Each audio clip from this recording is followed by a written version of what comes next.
Deuteronomy 22 is one of the more horrific things that is in the Bible, and it's horrific talking to apologists about it because they either just deny that it says what it says, or they say that it's good that it says what it says. It doesn't say that, but if it did say that, then I would still support it. They do this for every time children are killed in the Bible. No, it wasn't really like that, or it wasn't that bad.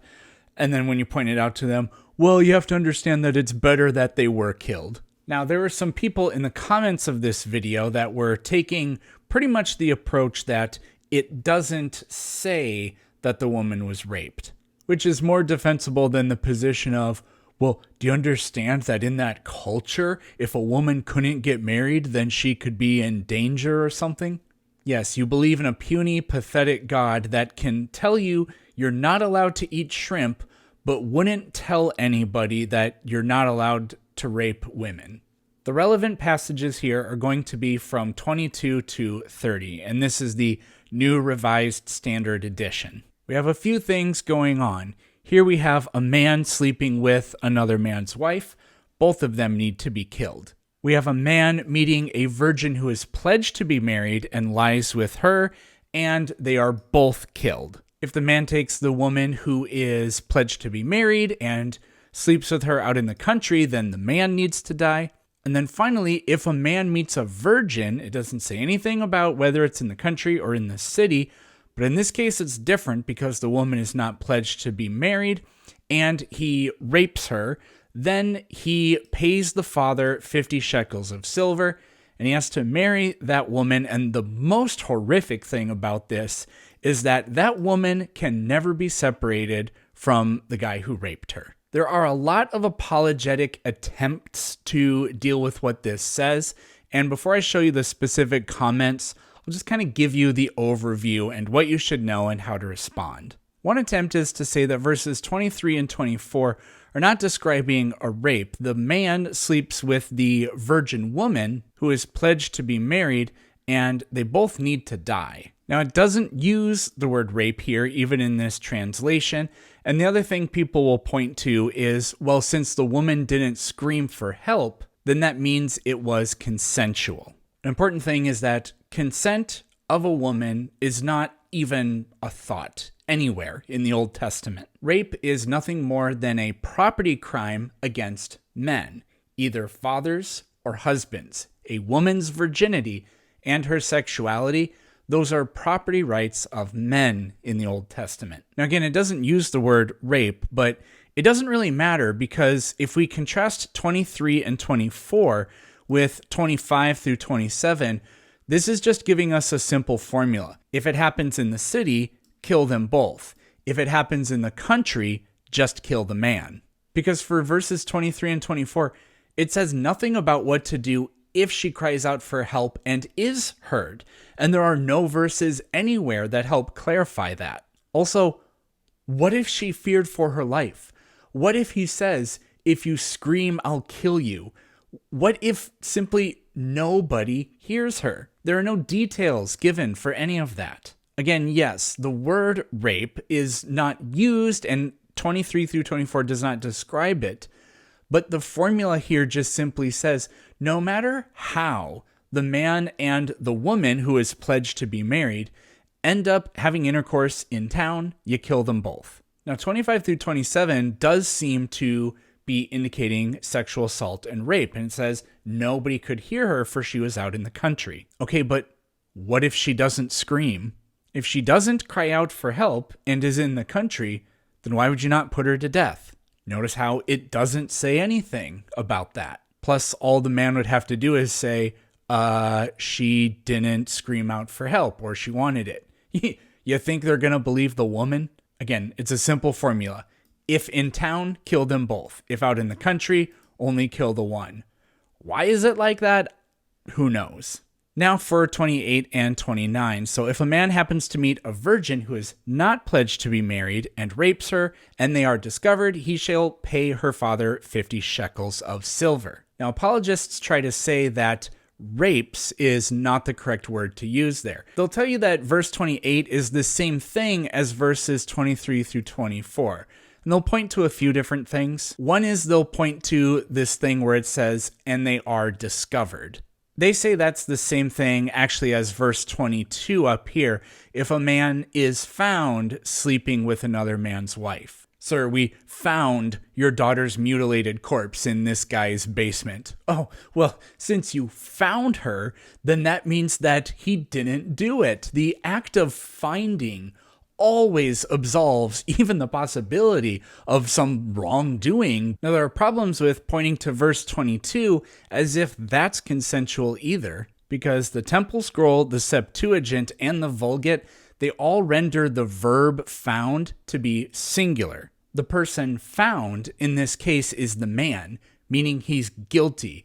You can't find one person doing the tango, because this isn't tango. It's probably rape. The final attempt that they use is they will point to verses 25 through 27, and they will say that the verb used here when the man grabs or seizes the woman, that is the Hebrew word hazak or hazach. I'm not sure. It's H-A-Z-A-Q. And that translates to grasp, to seize, to keep hold of. Now, what they say in verse 28 is there is a different verb. When the man grabs the woman, the word is tafas in Hebrew. Now, tafas basically translates to the same thing, or another translation of it can be to lay hold of. They'll compare this to a completely different book. They'll use Exodus 22, where it discusses a man enticing a virgin woman. Completely different word used there. There's no force involved. So these are absolutely not the same thing. But they pretend that the same thing is going on here because of that word tafas. However, you have to keep in mind Christians' favorite word, context.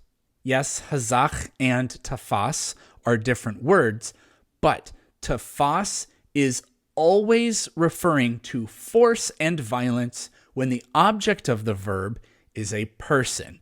It can be used for something mundane like a pencil. You can tafas a pencil, and that doesn't mean that you plan on destroying the pencil or anything like that. But with a human, it's always negative. Saul's men tafas David when he tries running away in 1 Samuel.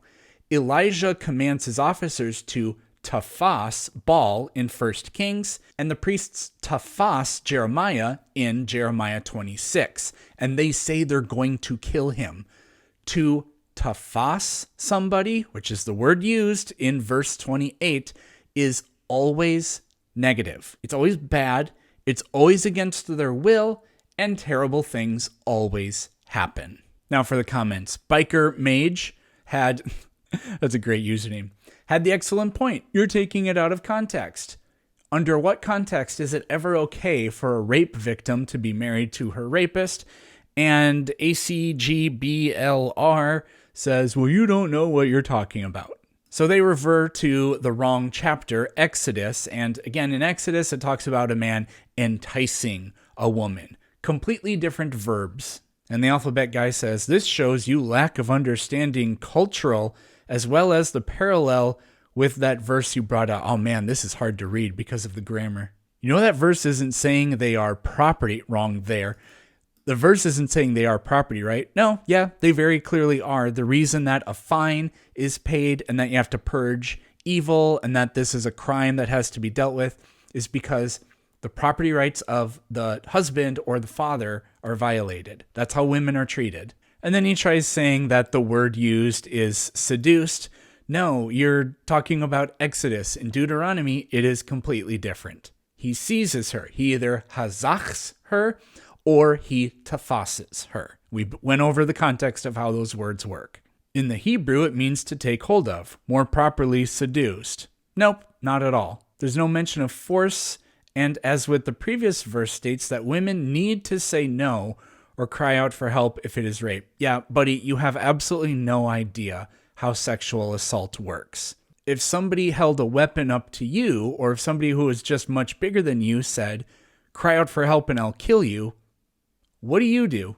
This is great. Because Christians don't teach this, your view is not supported. Yes, presuppose that I am right. Therefore, I am right. And then just more of this garbage about saying, you don't understand what the word means. Now, Cameron Van de Velde, I think, Cameron had a lot to say about this, a lot of nothing to say about this. I confronted Cameron about this, and he had a lot to say about it, but he didn't address the question, like, literally at all.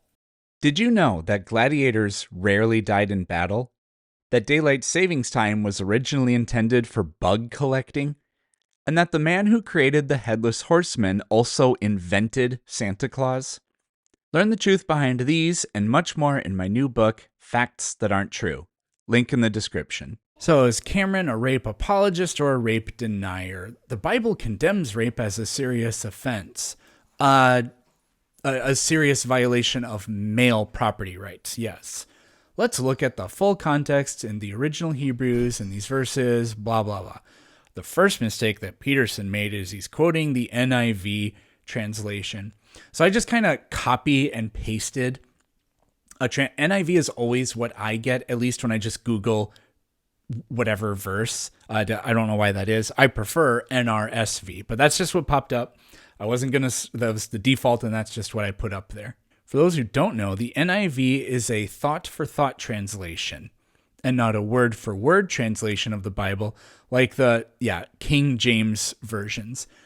If you are saying that the King James, and that's what he uses, King James, you're a fucking idiot. The King James Version was considered outdated when it was published over 400 years ago. So he puts NIV up here. So now that we've read verses 25, jump to verses 28 through 29. This is a contradiction. How can a guy who rapes be punished by death, but then goes on to say if he rapes a virgin, he must marry her? Well, the context of those verses is completely different. In the earlier verses, it's a woman who is pledged to be married. But in the other one, she hasn't been pledged to be married at all. So he can just take her for his own. But since he's violated another man's wife, that's another big reason why. And we're not going to read this entire thing. But what he is saying here is, again, because they are found and the word discovered, that means that it's the consensual nature of it. Geez, you can't find a guy sexually assaulting a woman. That's just not possible. Like, what kind of fucking backwards ass hoop jumping and just making shit up do you have to do to say that, yeah, whether or not violence was occurring or whether or not there was consent or whatever is just based on whether or not somebody sees it happen? Fucking disgusting. And here he's trying to conflate that because the two words are used, then here's, tafas being used, then that's not the same thing. It is the same thing. Apologetics in a religious context is the practice of defending religious doctrines through systematic reasoning and argumentation. No, it's not using reason to guide you to what the truth is. It's using reason to defend what your conclusions already are. This is great. Show me where it says a man can get a wife without her consent. Well, Deuteronomy 22 for one, but for some reason they're talking about a earlier verse. When you go out in war against your enemies and the Lord your God delivers them into your hand and you take them captive and you see among the captives a beautiful woman and desire her and would like to take her for your wife, then you shall bring her to your house and shave her head and trim her nails. The text is clear that marriage is not forced here whatsoever. God's word makes it very clear if a man desires her, he can marry if she's willing to consent. Where's the consent, you piece of shit? Oh, good. Rick asked that question. And then Cameron says the burden of proof is not on me. No, Cameron, the plain reading of the text very much just says the man gets to take whoever he wants. There's no consent there. You have the additional claim. You have to back that up. And then this is just absolutely horrendous. Not being able to divorce somebody is a punishment? How in the world? Yes, the woman who can't divorce her rapist is being punished. But no, Cameron says marriage is a gift ordained by God himself. This is what I was trying to ask him. That specific quote from him is the thing I really wanted an answer on. And at no point does he even attempt to give an answer about it, like at all. It's not all that much fun having to stick up for the rights of people who have been abused against Christians who want to punish abuse victims. But it's the Lord's work. Somebody's got to do it. Thanks for watching.